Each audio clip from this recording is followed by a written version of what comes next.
Hey friends, Karen Snyder here, your mortgage mentor, and I put this presentation together especially for my renter friends. My renter friends are still sitting out there on the sideline because they feel that it's just not the right time with today's interest rates to continue to go into that home buying process. They want to sit there on the sidelines and rent. I want you to trust this video because I made it just for you.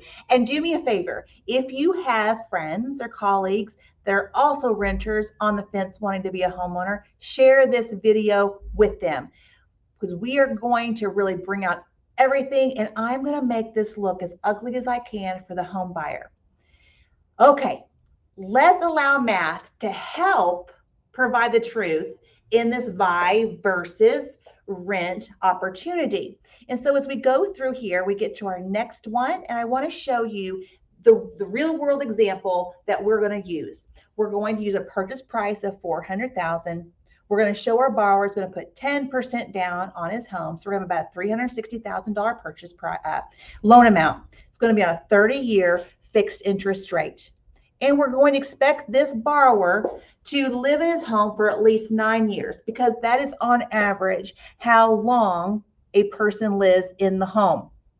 But like I said, I wanted to make this look ugly because I'm assuming that with y'all knowing I'm a mortgage professional, you may think I have a biased interest over renting. So I'm making this look ugly just for my home buyers and renters out there. Let's say that if you bought a home today at 6.5%, you never refinanced. And on top of that, to ensure we put all the negatives into home buying, let's say we're going to include the fees in here for the tax increase, because when you own a home, you are going to have an increase. They're going to want you to pay those taxes, and those typically on taxes go up. So we're going to give it a tax increase of 2%. We are also, as a homeowner, there's going to be things and repairs that need to be done on your home. And when you go to sell the home, let's go ahead and add that in there too, because you're going to pay your realtor 6% so they can list and advertise your home. So we're going to include all that in there. And now I know you're probably thinking, wow, Karen, it sounds like we should really rent with all these extra costs that I'm seeing here. But in order to calculate all this correctly, we also need to add one more variable in here, and that is historical rate of appreciation. Now, just owning a home and keeping it in good condition, your home itself will continue to appreciate. We're going to use 4.75 for this specific presentation, but we know, if you've watched any of my other videos, we have a higher cost of a higher amount of increase in appreciation because of why? Because of the short inventory. But I'm going to keep in the spirit of keeping this conservative. So we are going to keep at that amount of 4.75%. Okay, so now we've got this, what it would look like to buy. Let's look at to rent. So as a renter, you're talking to the potential landlord and you're a great negotiator. You found this home for $400,000 to rent. It usually would rent over $3,000, but you have them cheaper. You got them to come down to $2,900 a month.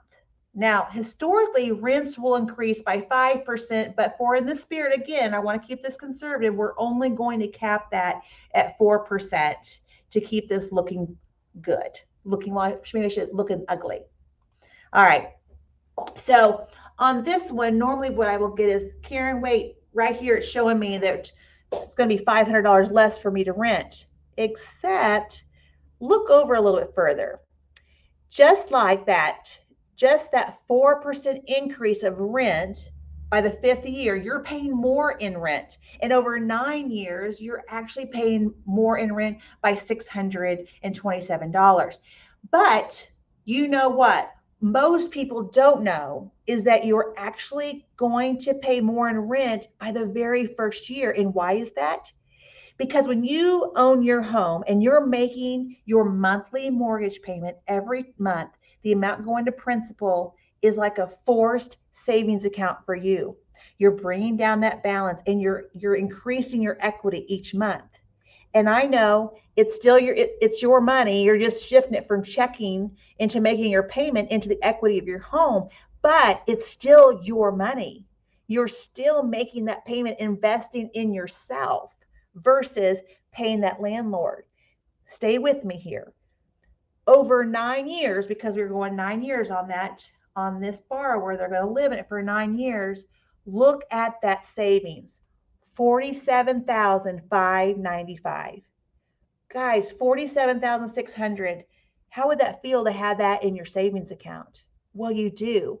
Your equity in your home is a savings account for you. That is a savings for you. Now, I want to dig in a little bit deeper here. Remember, I told you just by owning your home and letting it sit there and keeping it in good condition year over year, we're going to see an increase. Now, we know, again, it's going to be higher than this, but we went off 4.75%. So over 9 years, you've just increased your savings by another $217,000. That's good. That's really good. All because you chose to invest in you, in a mortgage, an appreciating asset. That is what your home is, an appreciating asset. Now, before I get off this, I don't want you to forget, look in that lower right-hand corner. You are actually seeing, don't forget, you have a tax benefit. So depending on the tax bracket and stuff, you could have a benefit by being a homeowner. So as we conclude in here, I want you to see on this next one. So our net gain of buying versus that renting. I will be honest, if you're going to own your home for less than 2 years, then by all means, from this chart, you can see here, don't buy the home, rent. But if you're going to be in this home for 2+ years, why? Why would you rather rent and not buy this home? After seeing the numbers I just gave to you, wouldn't you be okay at a higher interest rate, but saving nearly $250,000 over a 9-year period?